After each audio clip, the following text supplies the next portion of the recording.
So I'm Josh Mullis. I'm our VP of Information Security here at Productiv. I've been here for the last 2+ years and excited to be here today. And I'm Bronte Schmidt. I'm our Content Marketing Manager, and we're going to talk about some SaaS today. Love SaaS. Let's talk about it. In regards to your background, do you want to go a little more into detail on that? Like talk about some of your time as a consultant. How has it led into, your guiding principles of what you do now and how it has structured the shape of your work? Yeah, absolutely. I was very fortunate to have a lot of exposure to a lot of different companies and the way that they've done things. I've gotten to see what's worked, what hasn't worked. And one of the primary things that doesn't really work is when you try to implement manual processes. People do the best they can. It's through no fault of trying typically. It's just whenever you're expecting someone to always consistently follow the same process when you have conflicting priorities and your boss is yelling at you to get something done or you're trying to go on vacation, it's that human element that tends to fall apart. And so over the course of my experience in consulting, I kind of came up with 4 key principles that I tend to apply to programs. The first is, from a security perspective, secure it by design. So making sure that you're always looking at how to implement the appropriate processes, governance, and controls at the beginning. Don't go build something and then try to assign it at the end. It's kind of hard to retrofit it. Mm-hmm. The second one is to drive standardization. So I would say no unicorns. That's how you see people come and everything feels like a bit of a forest fire. You're always in a firefighting mode. Okay, well, we got to jump on that one, then we jump on the next one. Well, it becomes very challenging to scale in that process. So drive a consistent standard process. The third is automate what you can. It makes it easier for everybody involved. If you have a one-click button and it just works, well, that's a lot less time that you're going to have to go to make sure you're following all the appropriate process throughout. And then the last one is scale, right? So everybody wants their business to be successful. We want to be the biggest and best that we can be. Mm-hmm. If you set those foundations early on to be able to scale with it, you don't have to come back and retroactively like, oh man, this isn't working. Not that you can't continue to revisit things, but it's good to keep it in mind from the beginning. And how do you think that CIOs at this moment are approaching that concept of scale, especially like in the current economic standpoint? And how are they utilizing strategy around SaaS management to get a handle on it? It's a good question. The market's obviously been pretty tough for the last couple of years. There's been a lot of right sizing, right? Going from a history perspective back to the pandemic where it was, we have to enable a remote workforce no matter what, almost at any cost. And so it became, okay, well, how much SaaS can we get? Yeah. What can we SaaSify, if you will? Getting sassy with it. And that wasn't sustainable. Mm-hmm. It made sense at the time because business had to continue enabling their workforce to be able to continue supporting the mission statement of the company. But at some point, as the market got tighter, as there became more oversight being applied to where spend was being allocated, they needed a means to say, okay, well, are we still spending in the right places? Are we still enabling our workforce appropriately? And they needed that visibility. And so what you've seen in the last 12, 18 months is a lot of restriction. You've seen a lot of consolidation of tech stacks. Again, going back to standardization, visibility, things like that. A lot of times you're able to get better negotiations, better pricing if you're able to consolidate those things into a single deal.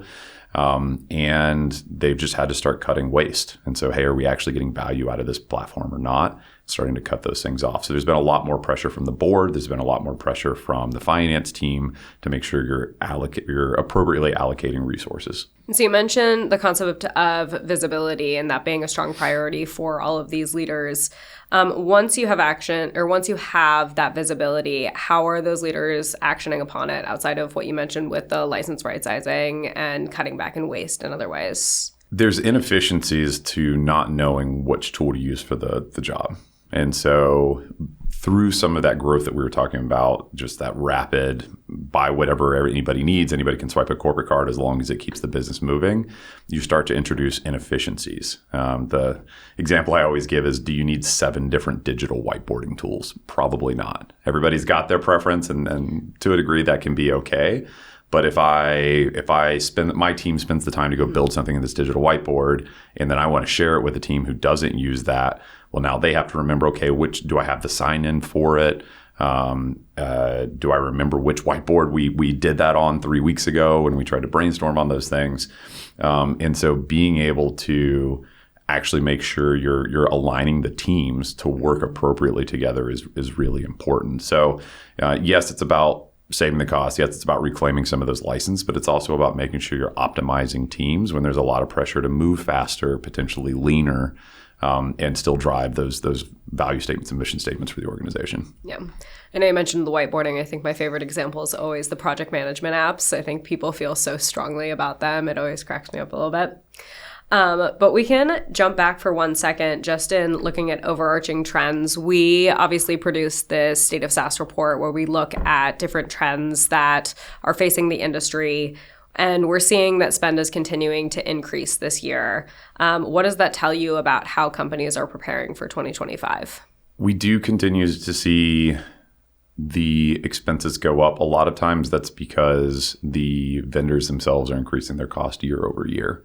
And when you don't have appropriate governance in place, when you're not right sizing to make sure you're reclaiming licenses when they're not being used, you're not building a strong partnership between the procurement and the IT teams to make sure that, okay, are we getting the right thing, but then also are we negotiating appropriately, then you may be susceptible to things like auto-renew clauses where maybe you didn't even know that the renewal was coming up and bang, there's 8% right on top of what you were paying last year. Or you're not starting the cycle soon enough in terms of negotiations. And so if you don't bring the relevant parties like your procurement teams who tend to have a stronger muscle in this area, you may not have time to appropriately negotiate. And so you kind of just have to take it to keep enabling the business and moving forward because you don't know, hey, if we don't renew this, what's the downside? What's the risk? And so you've seen a lot of organizations start to build better muscle memory around the governance aspects, but there's still a lot of inefficiencies and a lot of organizations who don't. I ask companies all the time, like if I were your CEO and I came up and said, how many approved applications do we have right now? Well, would you be able to answer it? And you see the kind of deer in the headlights look of, oh no. Well, not without a lot of emails and a lot of spreadsheet work and a lot of processing. And in terms of like the license allocations, right? Are you reclaiming licenses? Are people actually using? I asked this at a roundtable last week. And I saw the gear start turning. There's a bunch of security leaders. They tend to go in certain directions, but they're like, oh, well, we could work with our security operations team. We could dump logs. We could start doing all this data analytics to pull out the information. And I said, well, or the punchline is, or you could use a product like ours, right? Where it takes a couple minutes to implement the integrations, and then it's 2 clicks, and I can see exactly how many licenses we have allocated. So it's sort of that time to delivery to be able to pull the information out and make the appropriate decisions. And do you think the mentality around that, where people are still kind of struggling to figure out what SaaS management strategy is right for them, is applicable for businesses of all sizes? Or do you see like differing challenges depending on whether it's a large company or like at an earlier maturity stage? And how are they beginning to talk about the SaaS management strategy when they're first starting to implement it? I think early on, both because they don't have resources to go spend on other solutions, but also because they think they can just do it themselves. A lot of companies tend to start within spreadsheets, and that's okay. Like you have to think about it in terms of the maturity journey. You always hear consultants say crawl, walk, run, right? Mm-hmm. So in the crawl stage, even if you at least have an inventory of, hey, these are the approved applications, the approved SaaS tools, that's already leagues ahead of what a lot of your peers in the market space are going to be doing. Eventually, you're going to get to a point where it becomes too challenging. Either you're always having to go, like the spreadsheet's always out of date, or you're dealing with laggard information. Maybe you've had to ask the application owner, mm-hmm. hey, which of these licenses do you think are accurate, or are you even the right application owner, or how do I even find out who the application owner is? You're going to get to a point where you need to start to walk, which is you need to apply a little bit of technology to it. And then as you become a larger organization, honestly, a lot of those middle stage companies, they are growing quickly. And so that's when you start to say, okay, we can't get a handle on it. We're trying to hire more people to keep up with the renewals and approvals. And you start to see a lot of shadow IT. And so it becomes, oh man, how do we really start to rein this stuff in? And that's when you start bringing in better process and automation. And that's where you start to see some of the larger organizations. And the large organizations also have the muscle of of being able to spend more money to be able to get better deals. Someone's like, those that have get better preferences. It takes money to make money sort of thing. And so if you're bringing a larger deal to the table and you're consolidating things, you actually tend to see the price per license of a lot of those tools drop down because they're able to get better negotiated terms. So it's kind of interesting to see the expenses go up until you hit a point, and then the price per license per user tends to start dropping down on things. Yeah, benchmarking is a crazy thing. Benchmarking helps, and like that's a challenge, right? For a lot of organizations, is how do you know if you're spending the right amount of money? Yeah. If you're lucky, you have a procurement organization who has deep connections throughout the industry, and they can call their peers and call their friends. They can kind of compare notes off the record. But if you're a smaller company, or you don't have a procurement team, or you just don't have a lot of experience in the space, you're hoping that you can, the vendor will give you a first price line, and you'll try to argue back for another couple dollars off per license here and there, and they make some concessions, and you think you came away with a good deal, and then you find out a year later you're spending $15 per license more than any of your peers, and you start to scale that up, and you're like, just burning money. Yeah. So you mentioned shadow IT earlier, obviously a continuing hot topic for many people in the industry. How should teams be thinking about balancing empowering their teams to understand the applications that their department is using with the control that the CIOs tend to need? And so we're looking at shadow IT versus business-led IT, and where is that fine line between pushing people towards more shadow IT when they're looking to fill that gap because there's too many processes in place, versus having the right amount of control that governs your portfolio, but at the same time, like, gives the team the leeways that they need to be able to operate efficiently? So I have two thoughts there. The first is on the actual process of intake for an organization. So someone has a valid business need for a new solution. Mm-hmm. How do you go about getting the appropriate reviews? What is the process? Many times in organizations, especially the larger the organization gets, the harder it is to actually know what those processes are. Am I supposed to go read a policy somewhere? Is there a process document that I'm supposed to follow? Am I sending emails to people? Or do I just think, hey, I'm a business leader. I'm a director plus type person. I have a corporate card, whatever it may be. I think I need this to do my job, so I'm just going to go do it. And so the first thought there is making sure that processes are defined and that you've appropriately educated the relevant participants, and that you've made it easy enough that people aren't trying to go out of bounds and create a different process, if you will, right? If it's as easy as click a button, fill a form, and then there's a repeatable process behind it that I don't have to know about, it just does the thing, then it's going to be much easier to get adoption for people following the happy path, the right path, than if they're sending emails and Slack messages. And going back to my point before of not having a standardized, automated, scalable process. The second part there is shadow IT isn't necessarily bad IT, right? It's not necessarily people are going to do something malicious, or they just don't want to follow the standard process or use the right tools. There's oftentimes a business justification behind it. They just haven't done the right things. And so as the IT or security leader of the organization, being able to quickly identify those things and push them down the right path before you've had potential security exposure or unnecessary waste, and from a spend perspective, of being able to identify it and push them down. Okay, is there a real business need? Are there other users that have a similar need? Should we go procure this? Or did you just not know that there's this other internal tool that we already pay for that is approved that can meet your needs? And maybe we just need to educate and upskill you on that. So obviously that also leads into just having visibility in your portfolio. Within that, what other data points do you think are most useful in terms of your SaaS strategy that all leaders should be able to have access to best implement how they go about running their SaaS portfolio? It depends on which altitude you're looking at. And all of them are important for different reasons. So going back to the visibility point, before you even get down into details of a specific product, is what is my what does my entire SaaS portfolio look like? What is the ecosystem of SaaS tech within my organization? And what many people don't even understand there is you may have, say you're a 1,500, 2,000 person organization, you start to put in different departments, different functional areas. Some people call them departments or divisions that may each have their own P&L and don't really talk to each other. And so you may have 3 instances of Slack or 5 instances of Box.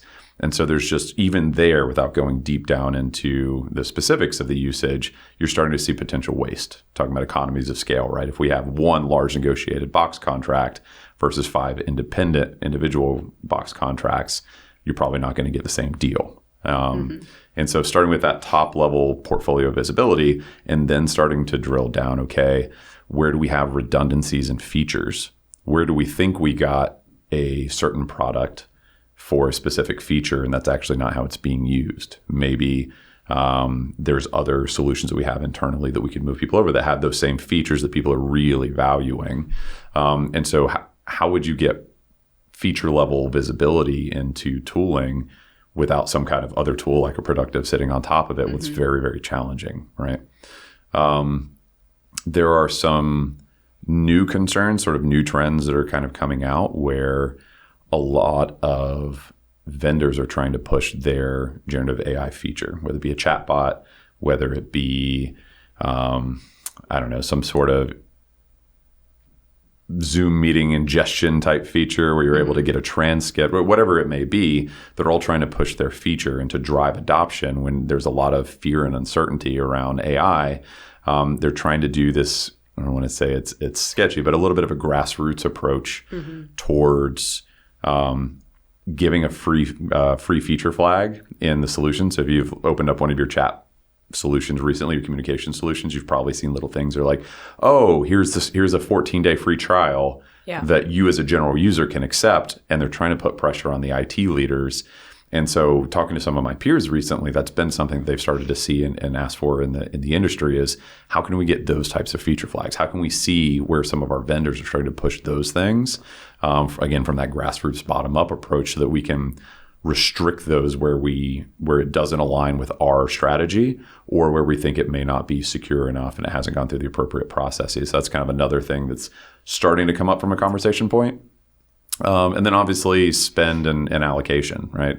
So are we overspending on our tool? When do renewals come up? How quickly can I glean that information without having to call my HR person or my finance person every time to say, okay, like, has this person been approved as a contractor or a user? Are we signing licenses or reclaiming licenses? Are we, how many licenses do we actually need? Do we have approval from a budget perspective? It's able to pull us all together and start to quickly get that information. You mentioned these red flags that you're saying with these AI features. Are there other things in the industry that you've been having conversations with your peers about that you would consider to be other red flags that people should be looking out for in 2025? I would say there's constantly, and putting my security hat back on, there's constantly more pressure to make sure that the vendors of vendors are having appropriate review. So our customers ask us, hey, are you applying appropriate governance and doing risk assessments of your vendors to make sure that there's not sort of a extensible security exposure? And going back to the point we've mentioned a couple of times, it starts with visibility. So it's easy to say yes, but if you don't have visibility into all your vendors, then, well, have you actually delivered on some of those commitments to your customers? And so having visibility across the portfolio, then making sure you're following appropriate repeatable processes, back to the standardization and repeatability, to make sure that you've assessed those vendors for security exposures and then that you're making the information available in a central place so that you can then make informed decisions. Do we know if this is a critical vendor? Is security getting brought to the table every time there's a renewal to make sure they have an opportunity to reassess any potential changes in risk and have a seat at the table in deciding whether or not we move forward with that vendor? So many times, and I've seen this throughout my entire career as a consultant, where a new tool gets brought in and security never has a chance to see it, or they don't have a chance to make sure that it's configured securely, or applied monitoring, or all the things that security wants to do to make sure that we're reducing the risk exposure, until it may be too late. You may have already been compromised. There may have already been a breach, or maybe they do bring you to the table, but it's 3 weeks after you sign the deal, and you're like, what impact can I have now? Yeah. And so that was even something that I faced internally when I first started with Productiv, because we didn't have some of those automated workflows and things that we've now built out on the Productiv platform. I wasn't always being brought to the table. Since we've built out our workflows, since we have defined our repeatable process in a automated way, I now get brought to the table every single time we have an intake and every single time we have a renewal, so that we can make sure we're following appropriate processes and applying governance. So keeping that in mind, what are some of the things that you would recommend for someone that's first starting out building a SaaS management strategy? Like, what are the things that you know now that you wish you could have implemented sooner? If I could go back and start from day one, I would probably put on my process automation hat and say, okay, like let's define who needs to be brought to the table and when. That's where we are now. But I would say it probably took 6 to 12 months from my start date before we had done things like putting in regular touch points. So I meet every week with our head of finance, with our head of biz ops. Occasionally we bring the HR team in if there's some impacts there. And we look at our portfolio every 2 weeks. This is forward looking. Hey, what's coming up? What are opportunities for replacement? Where are we taking our IT strategy? And do some of these vendors still align with that? So we're having those regular touch points and conversations with all the appropriate stakeholders. We have optimized our workflows within Productiv so that we have the right approvals and the right people being brought in at the right times. And we have built more of the muscle memory around making sure that we use the Slack channels that we have associated with those workflows to actually have the conversations and document why we made certain decisions, so that when we go back 3 months from now and somebody says, why did we renew with them? I say, hang on, I know exactly why. We can go back and we look at documentation. We can look at the discussions that were happening between the relevant stakeholders. And so we have that auditability. And so I would say jumping in a little bit more into the process side, and when thinking about people, process, technology, frankly, the people side is the hardest, because you're dealing with change management. You're getting people to change the way they're doing things. You have to actually document the process side of it, because you can't automate what you don't actually know or have documented and defined. And so those are the areas that a lot of times it's easier to say, oh, we're just going to go buy a tool and that's going to fix things. But I've probably yet to see a real tool that you can turn on and it just does it. Yeah. It takes a little bit of care and feeding. It takes some education and awareness. It takes probably some process changes to be able to leverage the tool and get the most value out of it. And I think that's really where we've gotten the most value in the last 12 months from even our own internal program using our own tool. So you mentioned two things that I want to expand upon. The first being, you mentioned value within these applications. What are some key indicators that you look for to determine if a SaaS app is delivering the value to the organization? The lowest hanging fruit answer to that is usage, adoption, right? So one of the examples I always give is Zoom, right? It's really easy if you start with you say, I have 1,000-person organization. How many licenses do I need? Well, obviously I need 1,000 licenses. Well, that may not necessarily be true. And Zoom is a great platform. We even use it internally. But there are certain people that just aren't going to use it. Maybe it's your front office type folks. Maybe it's your maintenance crew. They don't really need a license for it. But if you go look in the Zoom platform, it's going to show that they all have active licenses because they're active employees still. They're still in your HR. They're still active behind whatever your single sign-on solution is. And so it shows them green and active. But are they actually using it, and can you get that information? So in looking at the value of a product, it's first and foremost, are they actually leveraging it? Not just that there's an active license. Are they getting real value behind it? And one of the challenges with SaaS in general across the board is being able to quickly identify and get that visibility in terms of the usage and allocation, or usage and adoption. And so I would start by saying, first and foremost, are they using it? Secondly, does it align with the overall strategy of the organization? Maybe you're going to start exploring generative AI. We were just talking about that.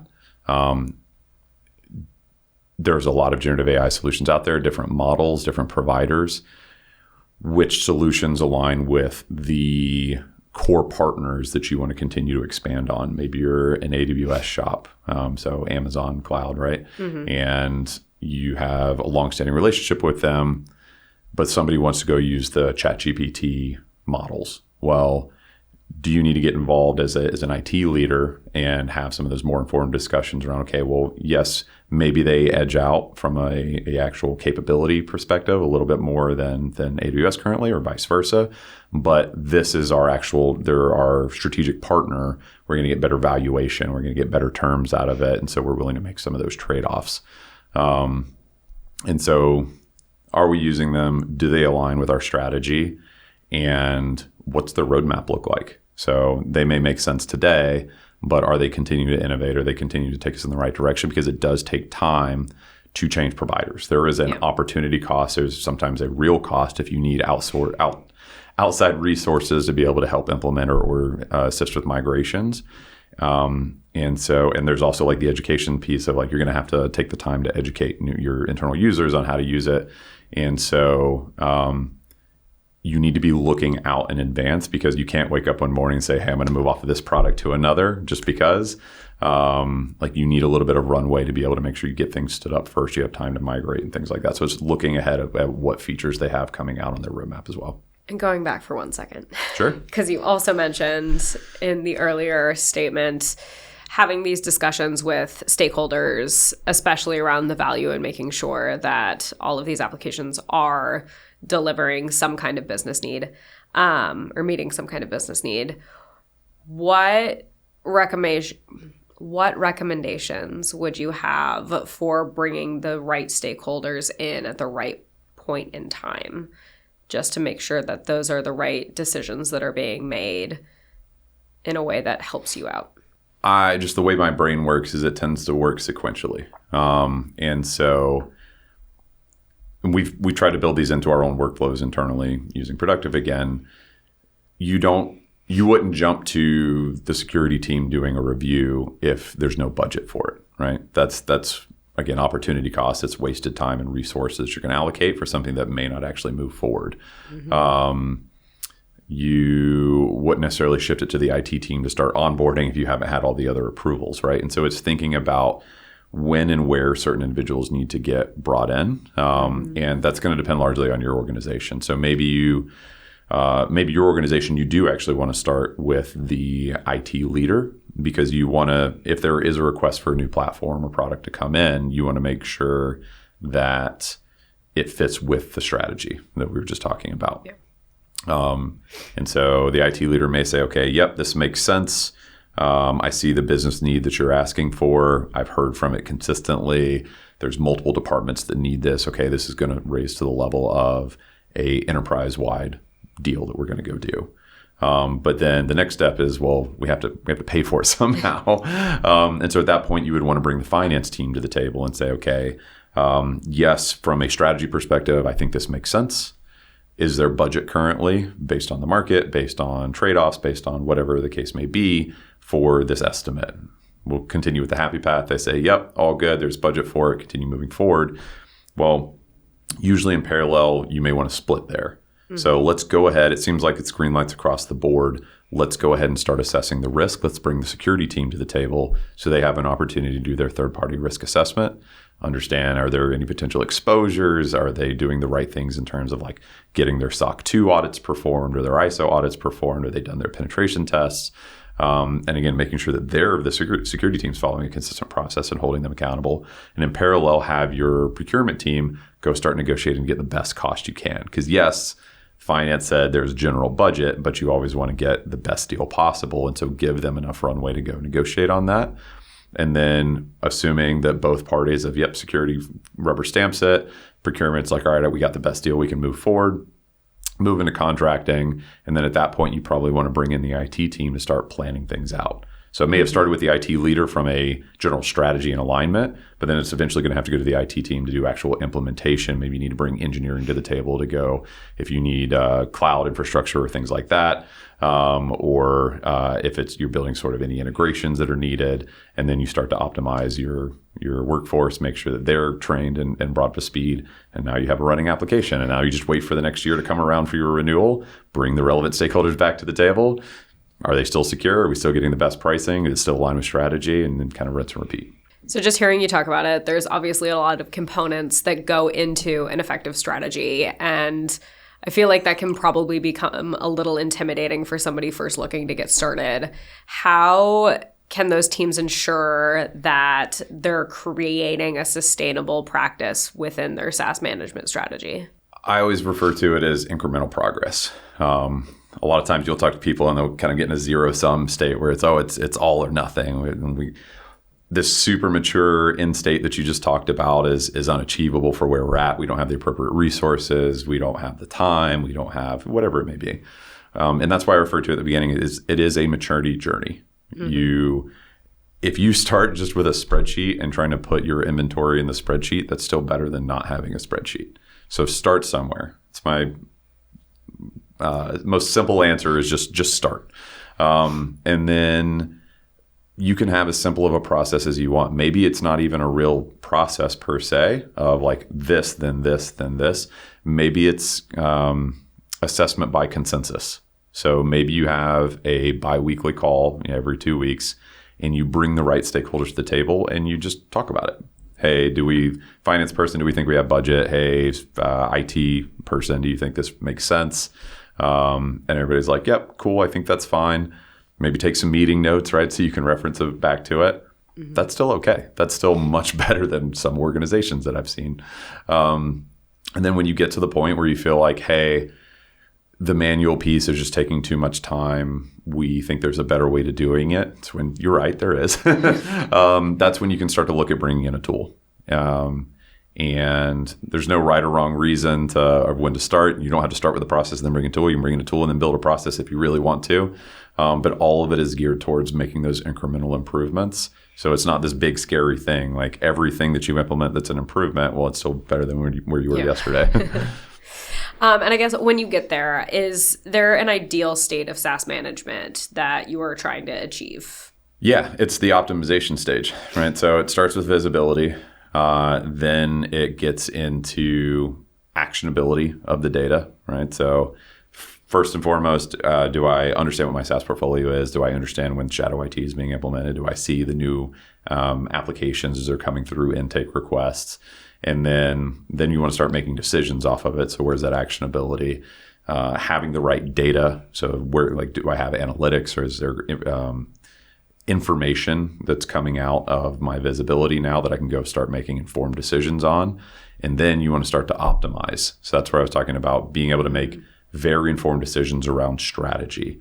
One of the examples I always give, market's been tight the last couple of years. Your finance organization comes and says, you need to cut 10%.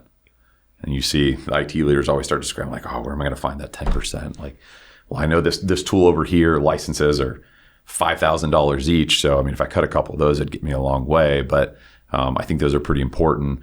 Maybe there's some cheaper licenses over here. Could I start to cut there? Like it's really kind of hard to understand. Like, where do I even start? And so where you'll see it often, especially in large organizations, trickles down. So they tell their leaders, okay, well, you all have to find 10% from somewhere. So then like things start to hurt, and like they're having to make do, they're having to make trade-offs. With a tool like Productiv, you can actually see on a per license basis who's not using it. So going back a few minutes ago, and you said what informs whether or not you keep a tool, keep renewing a tool or things is like, is it being used? Well, what if I could reclaim every single license across the organization that isn't being used? Do you think that would equate to 10%? Probably be close, right? Mm-hmm. So then you were able, the sort of metaphor I gave was using a scalpel instead of an axe, right? Yeah. Like I can clear a forest if I have to get rid of 10% of a forest, but if you're trying to make a healthy forest, it's probably better, you're an arborist, it's probably better to go prune a lot of the dead limbs instead of just hacking off trunks or massive limbs, right? And so it's really giving some of that empowerment to make those right decisions around your strategy, and that comes from that optimization phase. Yeah. And within this analogy of having to cut 10%, how does the partnership with procurement help you in any way? Or like, what does that relationship look like in being able to trim the fat there in a way that's beneficial for all the business divisions? They just transparently, a lot of times the procurement team has better visibility across the company than IT does. Because especially if the company set the precedent that all deals have to go through procurement, they actually see where the requests are coming.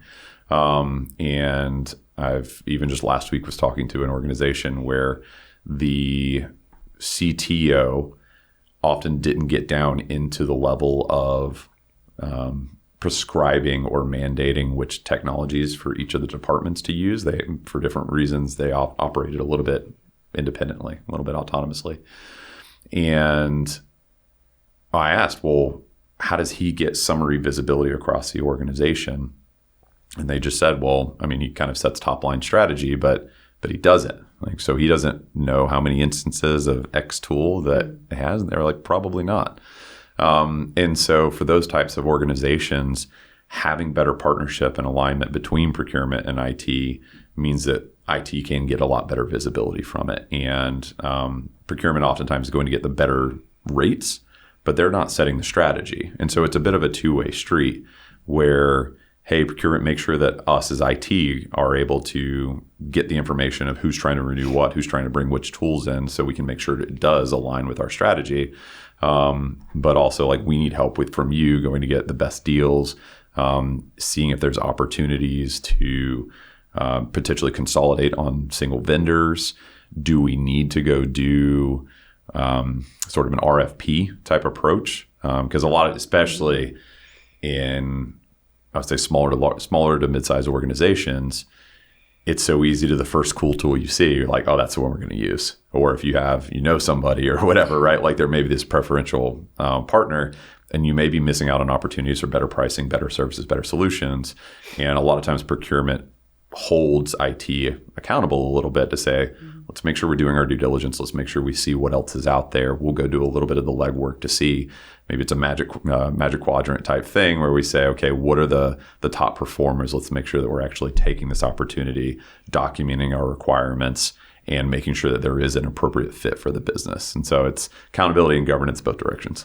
We hear a lot about IT or CIO therapy sessions. Why do you think that the function as a whole may be under additional pressure right now, and what can they do to help alleviate that? So thinking about CIO therapy sessions, like some of the market pressures and things that they're facing, what I tend to be seeing is that there are a lot of pressures from the board. There's a lot of pressures from the rest of the executive leadership to identify cost savings opportunities. You're coming out of the pandemic, it became very much a grow at any cost, enable the workforce at any cost. Now it's becoming, okay, let's continue to grow conservatively, but we need to make sure that we're appropriately aligning our resources.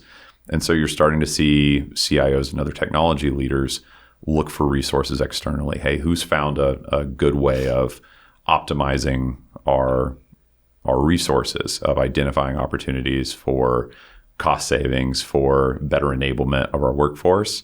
And as the technology leaders are continuing to face those similar stresses and pressures, you're starting to see them come together a little bit more as a community of, okay, who's got best practices? Sometimes it's just a rant session, and that's all you really need, someone to have a drink with and sort of commiserate with you. But a lot of it's geared towards, okay, how do we move effectively, efficiently, and optimize our resources? What are your predictions for SaaS in 2025? Big loaded question. So I think there's a lot of interesting things coming out in the technology space right now, some of the drivers and commitments. And so my projection for IT in 2025 is that you're going to continue to see a lot of consolidation across vendors. There are a lot of the major players, whether it be Zoom, Slack, you name it, that are starting to build out full product suites, if you will, for workforce enablement. And so whereas you may have previously needed a project management tool, a digital whiteboarding tool, a communications tool, a decision automation flow tool, you're starting to see all of those built out in single solutions. And I think that's going to be very interesting to a lot of security and IT leaders, because it reduces the management and overhead that they're having to apply, right? Instead of having to manage licenses for 7 tools, they can do it for 1. A lot of times you're seeing better discounting and negotiation around consolidation on a single tool. And so you're just getting better pricing. And so I think that's where you're going to see a lot of that go. A secondary piece is a lot more visibility, or a lot more focus, I should say, on getting good governance around the generative AI features. So with many of the tools trying to push their own generative AI feature, a lot of my peers that I've talked to, whether it be security or IT, have been feeling this pain of I want to control. They want to enable their workforce, make some of these features available, but not all of them. And so how do they get that visibility into which tools, vendors, et cetera, are pushing these features so they can make sure they go through appropriate reviews and that they align with the strategy and that they're not exposing them to risk. So I think it's going to be another major focus. So speaking of AI, how do you recommend that teams go about building a strategy for AI within their SaaS portfolios? Because you mentioned that there's obviously going to be these features within the larger tools. It's not just going to be around an application like ChatGPT that's like a strictly AI product. What are we looking at there, and like how are they able to implement efficient governance at this current moment? To start, form an opinion. So go out and do your research, whether you're looking at some of the NIST frameworks that are out there around generative AI and how to secure it, whether it be some of the big consulting companies that are out there. They've published a lot of information of how to think about scaling AI capabilities internally. The OWASP Top 10, it's a very specific security reference that I wouldn't necessarily expect you to know. But they've come out with a lot of guidance recently on how to think about the risks associated with generative AI. So just go spend time consuming it. Don't come in with too much of an opinion, just sort of absorb it. And then once you have really sort of internalized some of the challenges and the risks, then take a look at your organization and figure out what you think makes sense and document a policy. So we did the same thing internally a couple years ago as we were starting to see some of these major movers. I took the time to go do some discovery and research. I documented a policy, and the policy applied whether it be tools that leverage generative AI and their usage internally, or us building capabilities and features using AI. It was the same policy and factored in a lot of those considerations. And it very much helped us because as we started to see some of these vendors push some of their capabilities, we already had something in place. We could consistently, in a standardized approach, make sure that we were assessing them for any exposures or risk. And then when we got to the point for building our own internal feature or generative AI feature for Productiv, we were already prepared. We had understood a lot of the risks and challenges. We were able to do a threat model, a threat assessment, define the requirements we needed to see in the feature, and then build towards that.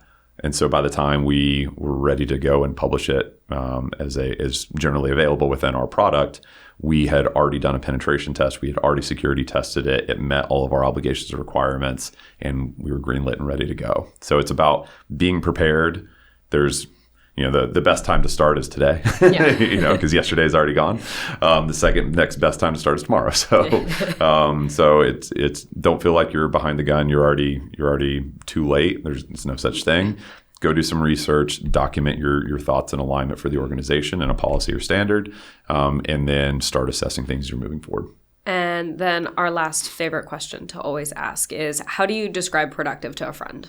I mean, first and foremost, it's a great place to work with a lot of excellent people. And I think we're solving a real challenge in the industry. When it was first pitched to me, our former CIO was actually a former client of mine at a couple different places when I was in consulting. And he basically explained you have SaaS sprawl, companies are spending all this money. How do they know where to right size and reclaim licenses? I'm like, oh yeah, like all of my clients have faced the same thing when I was on the consulting side. Like this is a real challenge in the industry of how do you right size from a security perspective? How do you reduce your exposure? How do you make sure that you don't have licenses, unclaimed licenses just sitting out there, or I should say unclaimed accounts that are sitting out there that don't have visibility on them?